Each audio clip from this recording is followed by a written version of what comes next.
So today's topic has permeated every single area of the internet and is possibly one of the most viral topics anywhere at the moment. And it's basically that the internet has posited the question to women: who would you rather encounter alone in the woods?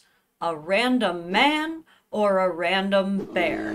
And the answers are making people lose their collective minds. When I first heard this question, I will admit that I immediately kind of jumped camp to the side of, yeah, you would pick a man, because of course the average guy is probably just some welder with a hiking hobby, and a bear is a bear. But as I kept listening to the different arguments, I have to admit I did hear a lot for the bear that kind of made me shift my side a little bit. So in the spirit of giving you guys the quickest rundown on this whole debate, I want to give you guys an unbiased and pretty fair point-by-point comparison of all of the best arguments for each side. Point man. Most men are more likely to help you than hurt you if they run into you in the wild, or at least remain neutral. And I actually do agree with this for the most part. It is true that only 1% of all men make up 60% of all violent crimes. I do think it's true that the average man would not attack or harm a stranger just because they have the opportunity. That being said, one of the biggest points for bear that I heard: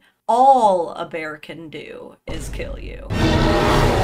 Uh-oh, I'm gonna get revenanted. This is true. Bears are not very creative when it comes to the way that they harm and injure humans, but humans are a little too creative with the way that they have found to harm and injure other humans. Shout out to all of my true crime girlies. Point man, while it's true that the worst thing a man can do to you is way worse than the worst thing a bear can do to you, the best thing that a man can do for you is way better than the best thing a bear can do for you. A bear will not be able to help you at all. A man could help feed you, help you find your way out. Maybe you even develop a deeply rooted, emotionally fulfilling friendship. And yeah, you could form a bond with a bear, but definitely not as easy as you can with a random guy. Point bear, there are pretty simple and well-known instructions for if you encounter a bear. If it's a black bear, make yourself big. If it's a grizzly bear, remain still and calm. With a man, there are a lot of well-known self-defense techniques, but it's a lot easier to learn how to be big or lay down than it is to learn Brazilian jiu-jitsu. Point man, a man is not going to smell where I am if I hide from him. The bear's sense of smell is 2,100 times stronger than a human's. Point bear, the odds of being injured by a bear are way lower than being injured by a man. Your odds of being injured by a bear are 1 in 2.1 million according to the National Park Service. But the odds of being attacked by a stranger who is human are every 9.5 out of 1,000 men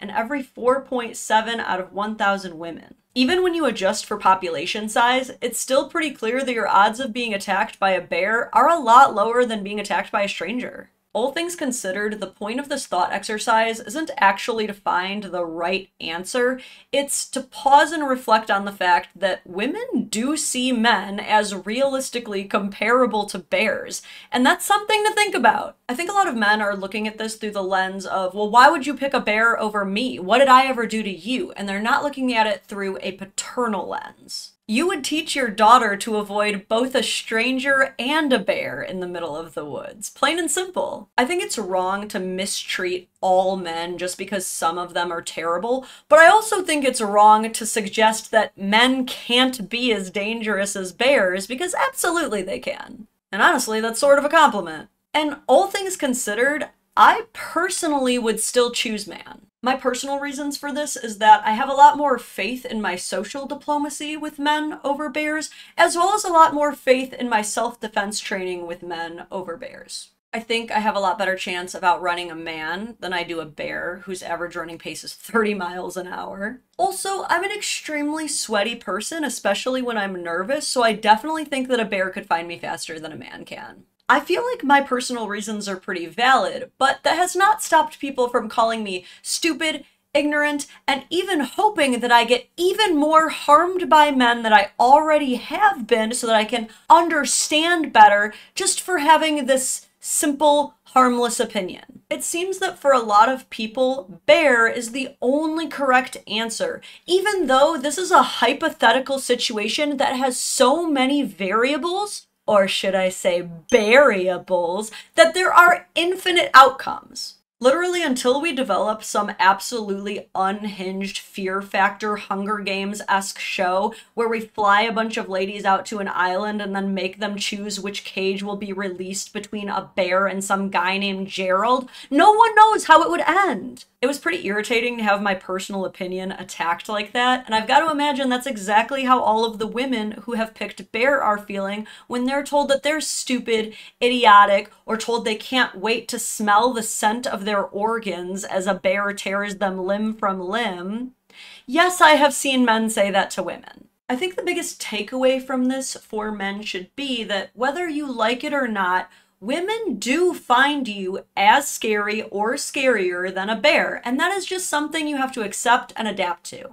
It's just that takeaway has been kind of lost because the whole thing has been co-opted by this raging troll fest of people who are absolutely livid with each other for their personal, harmless opinions. At the end of the day, it's not whether you picked man or bear that's wrong. It's whether or not you chose to throw a full-blown adult temper tantrum over someone's silly little what-if answer. Just because I personally chose man doesn't mean I can't understand why someone would choose bear. You can think it's ridiculous, you can think it's dramatic, but just because you unload on a woman very aggressively that you think it's ridiculous and dramatic doesn't remove that fear. Just like calling me names and praying some harm befalls me from some unknown man will not remove my belief that the average guy would not cause harm to a strange woman even in the most opportune situation. There is no right or wrong answer, but there is a right or wrong way that you can respond to this that will make people decide whether or not you are a safe person to have a hypothetical conversation with. That's what I've got for you today. Thank you so much for watching. If you haven't already, please subscribe down below. Hit the notification bell because I do go live pretty often. And if you like kind of rational, objective, balanced takes from a brain like this, keep watching. Until soon, bye.